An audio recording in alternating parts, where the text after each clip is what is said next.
నమస్తే, welcome to college TV. ప్రస్తుతం press meet అనంతరం మనతో పాటు ఇక్కడ నిరుద్యోగులు అనేక మంది అయితే ఇక్కడ చేరడం జరిగింది. ఒకసారి ఒకవైపేమో హాల్ టికెట్ రిలీజ్కు సిద్ధంగా ఉంది ప్రభుత్వం అని చెప్పేసి అంటున్నారు, మరోవైపేమో వాయిదా వేయాలి ఎగ్జామ్స్ అని చెప్పేసి మరికొంతమంది అంటున్నారు. అసలు ఇది సాధ్యమా అసాధ్యమా అని పక్కన పెడితే ఒకవైపు నిర్బంధాలు నిన్న కూడా మన నిన్ననే అరెస్ట్ చేసిరు. నిన్ను ఈ పోరాటాలు ఎంతవరకు సక్సెస్ అవుతాయి అనుకుంటున్నాం సక్సెస్ అనేటటువంటి ఖచ్చితంగా మనం పోరాడితే సక్సెస్ అనేది ఖచ్చితం.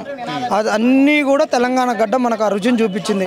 తెలంగాణ సాయుధ పోరాటంలో విజయం సాధించినాం, తెలంగాణ ఉద్యమంలో విజయం సాధించినాం, గత ప్రభుత్వాన్ని గద్దెదించడంలో విజయం సాధించినాం, గతంలో ఎగ్జామ్ను పోస్ట్పోన్ చేయించుకోవడంలో విజయం సాధించి అన్ని విజయాలే.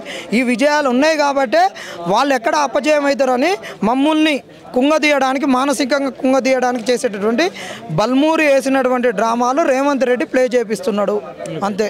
ఒకవైపు టీజీపీఎస్సీ ముట్టడి జరిగిపోయింది, ఆల్రెడీ సెక్రటరియట్కి వెళ్ళారు. ఎక్కడికి వెళ్ళినా నిమ్మకు నీరెత్తినట్టే ఉంది ప్రభుత్వం. ఎట్లా స్పందిస్తుంది అనుకుంటారు? ఇప్పుడు స్పందిస్తుందా? ఆ ప్రభుత్వము స్పందించడానికి ఉన్నారు, స్పందించేటటువంటి వాళ్ళు కట్టర్ కాంగ్రెస్ నాయకులు అనేటటువంటి వాళ్ళు నిజంగానే ఉన్నారు. కానీ వాళ్ళని ఇన్ఫ్లుయెన్స్ చేసేటటువంటి ఒక దగులుబాషీలు వాళ్ళ స్వార్థం కొరకు 30 లక్షల మంది నిరుద్యోగుల జీవితాలతో చెలగాటం ఆడేటోళ్ళు ఉన్నారు. మరి వీళ్ళనే ఆ రోజు పెట్టుకొని ఉంటే, మరి మేము చేయకపోయి ఉంటే ఈరోజు నీకు 34 సీట్లు రాకపోవు. 34 సీట్లు రాకుంటే ఇవాళ నువ్వు 20 దగ్గర ఉంటుండే, ఇవాళ నీ పార్టీని ఇలా మైక్రోస్కోప్ ఎత్తుకున్నా నీకు దొరకకపోవు. ఇలా నిరుద్యోగుల వల్ల వచ్చింది కాబట్టి అలాంటి వాళ్ళ మాటలను పక్కన పెట్టేసి నువ్వు స్పందించే దిశగా నువ్వు స్పందించాలి అనేది ఒక మంచి స్టేట్మెంట్ ఇవ్వడానికి రాగానే ఎవడో ఒకడు అవలేగాలు వచ్చినటువంటి చెప్పినటువంటి సమాచారంతో ఇలా నువ్వు వెనక్కిపోతున్నావు. వాళ్ళనే ఏ ఒక్కంతో పనికిరాని వాళ్ళు చెల్లని ₹10 వాళ్ళని ఎత్తిన ₹1 పెట్టినా కానీ చెల్లదు. అలాంటి వాళ్ళ గురించి చేసుకుంటే నీ పార్టీ కనుమరుగవడం ఖాయము. ఓకే, ఎమ్మెల్యేలు ఎంపీలు ఎమ్మెల్సీల ఇండ్లు ముట్టడి అని చెప్పేసి పిలుపునిస్తారు కదా, దీనివల్ల ఇబ్బంది జరగదా? ఇబ్బంది ఏం జరగదన్నా. ఎందుకు ఇబ్బంది జరుగుతుంది? మేము గెలిపించుకున్న వాళ్ళం, మేము ప్రచారం చేసినటువంటి వాళ్ళం, మేము ప్రచారం చేసి గెలిపించుకున్నటువంటిది ఈ మా నిరుద్యోగుల కాంగ్రెస్లో మా నిరుద్యోగుల ఆకాంక్షలు నెరవేరినప్పుడు ఎందుకు చేయం? మేము బీఆర్ఎస్ పార్టీ ఎమ్మెల్యేలు ఎంపీలు వాళ్ళందరినీ మంత్రుల ఇళ్ళనే ముట్టడి చేసినాం కదా గత సంవత్సరము.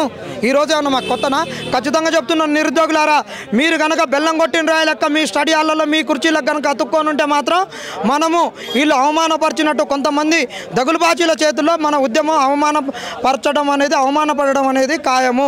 కాబట్టి మీరు ఖచ్చితంగా రేపు ఎమ్మెల్యేలు ఎమ్మెల్సీలు వాళ్ళ ఇళ్ళను అన్నింటినీ మంత్రుల ఇళ్ళను ముట్టడించాలి, వాళ్ళకు వినతి పత్రాలు ఇవ్వాల్సిందే, వాళ్ళని ఇంటి నుండి బయటికి వెళ్ళనియొద్దు.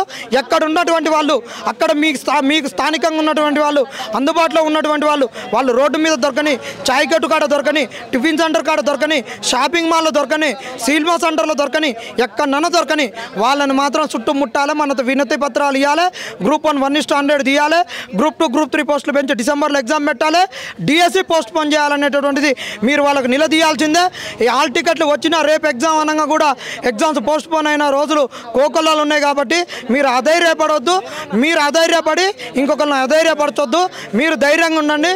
ఎమ్మెల్యేలు ఎంపీలు మంత్రులను అధైర్యపరచండి, వాళ్ళను పరుగులు పెట్టించండి, వాళ్ళను మీ స్థానికంగా ఉన్నటువంటి వాళ్ళను సెక్రటరియట్ వైపు పరుగులు పెట్టించి ఇక్కడ మనకు అనుగుణంగా డిసిషన్ వచ్చేటట్టు వాళ్ళను ఉరుకులు పరుగులు పెట్టాలని, వాళ్ళ పంచలు ఊడగొట్టాలని మీకు అందరినీ కూడా వేడుకోవడం జరుగుతుంది. ఎవరు కూడా భయపడవద్దు. ఖచ్చితంగా రేపు ఎమ్మెల్యేలు మంత్రులు ఎమ్మెల్సీల ఇంట్లోనూ ముట్టడి చేయాలి అని ఈ కాలేజీ టీవీ వేదికగా మిమ్మల్ని నిరుద్యోగులు, యావత్ తెలంగాణ నిరుద్యోగుల్ని వేడుకోవడం జరుగుతుంది. ఓకేనా? అంటే నిరుద్యోగులలో ఐక్యత అనేది లోపించింది అని చెప్పేసి క్లియర్గా అనిపిస్తుంది. చాలా మటుకు కనిపించిన ముఖాలే ప్రతిసారి కనిపిస్తున్నాయి. అట్లా కూడా కొంచెం ప్రభుత్వం స్పందించలేదు అనుకోవచ్చు. మరి తెలంగాణ ఉద్యమంలో కనిపించిన ముఖంగా కేసీఆర్ మొత్తం కనిపించింది. 14 ఏళ్ళు కేసీఆర్ ముఖంగా కనిపించింది కదా. మరి తెలంగాణ వచ్చి ఎట్లా వచ్చింది? నాయకత్వం అనేటటువంటిది ఎప్పుడు ఒక్కళ్ళే ఉంటారు, ఎక్కువ మంది నాయకులు గారు, నాయకుల కింద ఉంటారు. మరి 5 సంవత్సరాలు రేవంత్ రెడ్డి ముఖం ఎట్లా చూడాలి? మరి 5 సంవత్సరాలు ఈయన ముఖ్యమంత్రి ఉంటాడా? ఇక వేరే వాళ్ళకు క్యాలిబర్ లేదా? మరి ఈయన కూడా దిగిపోమ్మని 6 నెలలు చూసినాగా. మరి ఈయన ఒక్కడే నాయకుడా? ఇంకొకళ్ళకి శక్తి లేదా?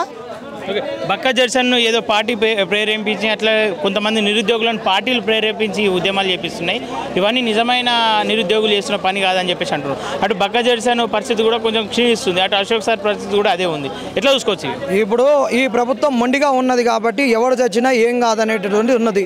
వీళ్ళు చావులను ప్రేరేపించేటటువంటి వాళ్ళు గతంలో కూడా ఇప్పుడు అన్ని వాస్తవాలకు వస్తే తెలంగాణ ఉద్యమంలో కూడా ఇలాంటి డిలేలు చేయడం వల్లనే కదా విద్యార్థులు చనిపోయినటువంటి వాళ్ళు, ఆత్మహత్యలకు కారణమైనటువంటి వాళ్ళు ఎవరు. మళ్ళీ వీళ్ళ ఆత్మహత్యలకు కారణం అవుతున్నారు. వీళ్ళ సంస్కృతి, వీళ్ళ కల్చరు, వీళ్ళ పద్ధతి, వీళ్ళ విధానం అన్నీ ఇవిదే కదా ఆత్మహత్యల వైపుకు యువతను పురిగొల్పేది. ఎందుకు సరైన కాలంలో సరైన నిర్ణయాలు తీసుకోలేకపోతున్నారు? ఆ రోజు తెలంగాణ అంటే 2 రాష్ట్రాలకు సంబంధించిన అంశం కాబట్టి తీసుకోలేకపోయారు. ఈరోజు ఒక విధానపరమైనటువంటి అంశం, ఎలాంటి ఆర్థికపరమైనటువంటి చిక్కులు లేనటువంటి కాడ కూడా విధానాలు తీసుకోవడంలో డిలే చేసి ఇలా నిరుద్యోగులను ఇప్పటికీ 3 సంగీత అనే అమ్మాయిని, ఇంకొక చెల్లెను చనిపోవడానికి కారకులైనటువంటి వాళ్ళు ఎవరు? వీళ్ళే కదా. ఇలా ప్రతిపక్షాలు నిర్ణయాలు తీసుకుంటాయా? ప్రతిపక్షాలు ప్రేరేపిస్తే చనిపోతారా? ఇలా నీ నిర్ణయాల వల్లనే కదా వీళ్ళు చనిపోతున్నటువంటిది. మీరే కదా 2 లక్షల ఉద్యోగాలు ఇస్తున్నటువంటిది. కాబట్టి ఖచ్చితంగా చెప్తున్నాము, ఇది నిరుద్యోగులను ఏ పార్టీలు ప్రేరేపించట్లేవు, వెనక ఏ పార్టీలు లేవు. మా శక్తి చాలనప్పుడు వాళ్ళని అడుక్కుంటాం, వాళ్ళు వస్తేనే తీసుకుంటాం. మొన్న గోషమాల స్టేడియంలో కూడా అన్నాం, మీరు ఎవరు జెండాలు వేసుకొని రావద్దన్నాం. వాళ్ళు జెండాలు తీసేసారు, జోబులలో పెట్టుకున్నారు. నిన్న ఓయూలో పరిస్థితులు అయితే చూసినావు, స్వయంగా నిన్ను కూడా అరెస్ట్ చేసారు కదా, ఎట్లా అనిపించింది నిన్న పోలీసుల పనితీరు? నన్నే అరెస్ట్ చేసినాక జర్నలిస్టులు వస్తే జర్నలిస్టుల మీద దాడి చేసిరు, వాళ్ళని అందరినీ ఇష్టం వచ్చినట్టు చితకబాదిరు. ఈ ప్రభుత్వం అనేటటువంటిది ఒక దమనకాండ. బీఆర్ఎస్ ప్రభుత్వం కంటే కూడా ఎక్కువ నిర్బంధాలను ఇస్తున్నది క్యాంపస్లో. ఈ మాట అంటే మేము బీఆర్ఎస్ తొత్తులు అంటారు. ఖబర్దార్ చెప్తున్నాం, 10 ఏళ్ళ బీఆర్ఎస్ పాలనలో ఉన్నటువంటి అన్ని చూసుకొని మీరు ప్రజాపాలన అన్నారు, కంచలేని ప్రభుత్వం అన్నారు. ఎవడైనా రావచ్చు కలవచ్చు అన్నటువంటి ప్రభుత్వంలో ఇన్ని నిర్బంధాలు ఉంటాయా? ఆడపిల్లలను చెట్ల చుట్టూ తిరిగిచ్చిరా? ఆడపిల్లలను చెట్ల చుట్టూ ఉరికిస్తారా? లైట్లు బంద్ చేస్తారా? ఏం చేస్తారు వీళ్ళు? వాష్రూమ్లోకి పోనీయలేదు. ఆ పిల్లలు 2 దాకా అక్కడ ఉన్నారు, ల్యాండ్స్కేప్ గార్డెన్లో పడుకున్నారు, పరిగెత్తించి పట్టుకున్నారు. ఇష్టం వచ్చినట్టు అమ్మాయిలు ప్రైవేట్ పార్ట్స్ దగ్గర పట్టుకున్నారు. ఇదేనా వీళ్ళ సంస్కృతి? ఇదేనా రేవంత్ అన్నారెడ్డి ప్రభుత్వంలో ఆడపిల్లలకు జరిగేటటువంటి బహుమానం, సత్కారం ఇదేనా? వెలుగు పేపర్ను తగలబెట్టి కదా, ఎందుకు అంత కోపం వెలుగు మీద? వెలుగు మొత్తం విషం జిమ్ముతుంది. వెలుగు ముసుగులో విషం జిమ్ముతున్నది. వెలుగును కోల్పోయింది, వెలుగు మసకబారిపోయింది. కాబట్టి మసకబారిన చీకట్లో మేము ఉండదలుచుకోలేదు, కాలబెట్టినాం. ఓకే, ఫైనల్గా ఈరోజు రేపు హాల్ టికెట్లు కూడా వస్తాయని చెప్పేసి కొంతమంది ఆందోళన వ్యక్తం చేస్తారు. ఒకవేళ హాల్ టికెట్లు వస్తే ఏంది పరిస్థితి? హాల్ టికెట్లు వస్తుంది, ఎన్నిసార్లు ఎగ్జామ్స్ పోస్ట్పోన్ కాలేదు? హాల్ టికెట్లు వచ్చి అని చెప్పేసి మమ్మల్ని విభజించి పాలించన్నట్టు అటు ఇటు డివిజన్ చేసేందుకు నిరుద్యోగులు ఎవడు లేడు, అందరూ ఎవడు కలిసి ఉండరు. 5 ఏళ్ళు సమానంగా లేవు. నీ కాంగ్రెస్ పార్టీలో ఎన్నో లుకలుకలు ఉన్నాయి. దీనికి ఆర్థికపరమైనటువంటి సామాజికపరమైనటువంటి అంశాలు వస్తాయి. కాబట్టి డబ్బులు లేనివాడు ఏదో ఒకటి తెలుసుకొని పోతారు అనేటటువంటి వాళ్ళు కొంతమంది ఉండరు. దాన్ని మైక్రోస్కోప్లో పెట్టుకొని అదే వాస్తవాన్ని ఎందుకు చూపిస్తున్నావు? ఇంతమందిని అవమానపరుస్తావు, అంతమంది నీ గురించి రానటువంటి వాడినేమో నువ్వు చూపిస్తావా? వాడు ఇవాళ అనేటోడు ఎవడు కూడా నీ ఎన్నికలలో తిరిగినటువంటి వాడు కాదు. ఫైనల్గా ఇదేనా మీ ఢిల్లీ ముట్టడిస్తారా? పక్క ఢిల్లీలో తేల్చుకొని వచ్చేదే సోనియా గాంధీ ఇంటి ముంగడ కూర్చుంటాం, రాహుల్ గాంధీని, ప్రియాంక గాంధీని, మా అన్నను మా అక్కను కలుసుకొని, మా అక్కతోటి అన్నతోటి మా గోడుని చెప్పుకొని ఖచ్చితంగా ఇక్కడ మా అక్కనే మా సమస్యను పరిష్కారం చేసుకొని వస్తాం. ఓకేనా, థ్యాంక్ యూ.